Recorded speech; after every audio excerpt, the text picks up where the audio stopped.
போன வீடியோவில் பார்த்தபடி வந்துட்டு நம்ம paintings and art works history சொல்லி பார்க்கும்போது கேவ் பெயிண்டிங்கில் ஆரம்பித்து நிறைய எவால்வ் ஆயிருக்கு. ஸோ முதல்ல வந்து பார்க்கும்போது abstract expressionism. So painting art ஒர்க்லாம் வந்து வெறும் உருவம் வச்சு தான் பண்ணணுன்ட்டு இல்லை, அப்ஸ்ட்ராக்டாகவும் நம்மளால் பண்ண முடியுன்றதுக்கு ஒரு பெஸ்ட் எக்ஸாம்பிளே தான். இதில் வந்து நம்ம எந்த விதமான ஃபார்ம்ஸ், எந்த விதமான உருவம் இல்லாமல் நம்மளோட பெயிண்டிங்ஸ் ஆர்ட் ஒர்க்கை வந்து கம்யூனிகேட் பண்ண முடியும். அடுத்ததாக வந்துட்டு பாப் ஆர்ட். இந்த பாப் ஆர்ட் வந்து 1960s வந்து பாப் கல்ச்சர் மூலிமா அந்த டைமில் ட்ரெண்டாக இருந்தனால வந்து அந்த பாப் ஆர்ட் வந்து ஃபேமஸ் ஆச்சு. So bright colours, bright imagery use பண்ணி இதை பண்ணியிருப்பாங்க. ஸோ ட்ரெடிஷ்னலாக இருக்கிற ஆர்ட் ஒர்க்கை பிரேக் பண்ணுற மாதிரியான ஆர்ட் ஒர்க்காக இருக்கும். அண்ட் அடுத்ததாக வந்து கான்செப்ஷுவல் ஆர்ட் ஒர்க். இந்த கான்செப்ஷுவல் ஆர்ட் ஒர்க்கில் வந்து அவுட்புட்டை நம்ம பார்க்குறதுக்கு மேலே வந்து அதோடைய idea and concept behind it அதுக்கு அதிகமாக முக்கியத்துவம் கொடுத்துருப்பாங்க. And minimalism art work.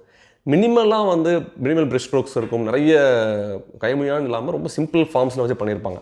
And minimalism வந்து இப்போ நிறைய இடத்துல யூஸ் பண்ண ஆரம்பிச்சனால வந்து எனக்கு வந்து ஒரு பாயிண்ட்டுக்கு மேலே அது சேச்சுரேட்டடாக இருக்குதுன்னு சொல்லி ஒரு ஃபீல் இருக்கும். ஸோ மினிமலிசம் கான்செப்டும் இருக்குது. இப்போ வந்து நம்ம அதிகமாக யூஸ் பண்ணுறது வந்து digital art.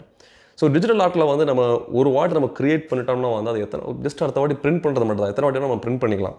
So art work வந்து நம்ம டூல்ஸ், ஃபோட்டோஷாப், இல்லஸ்ட்ரேட்டர் அண்ட் பல விதமான டூல்ஸ் யூஸ் பண்ணி வந்து நம்ம கிரியேட் பண்ணுறோம். ஸோ இதில் அட்வான்டேஜ் என்னன்னா வந்து நம்ம ஒரு வாட்டி நம்ம கிரியேட் பண்ணிட்டோம்னா வந்து அது மல்டிபிள் டைம் நம்ம பிரிண்ட் பண்ணிக்கலாம், ஸ்கேல் பண்ணிக்கலாம். ஸோ இப்போ வந்து டிஜிட்டல் ஆர்ட் ஒர்க் எல்லாமே வந்துட்டு ஃப்ரீயாக கூட நிறைய வெப்சைட்ஸில் அவைலபிளாக இருக்குது.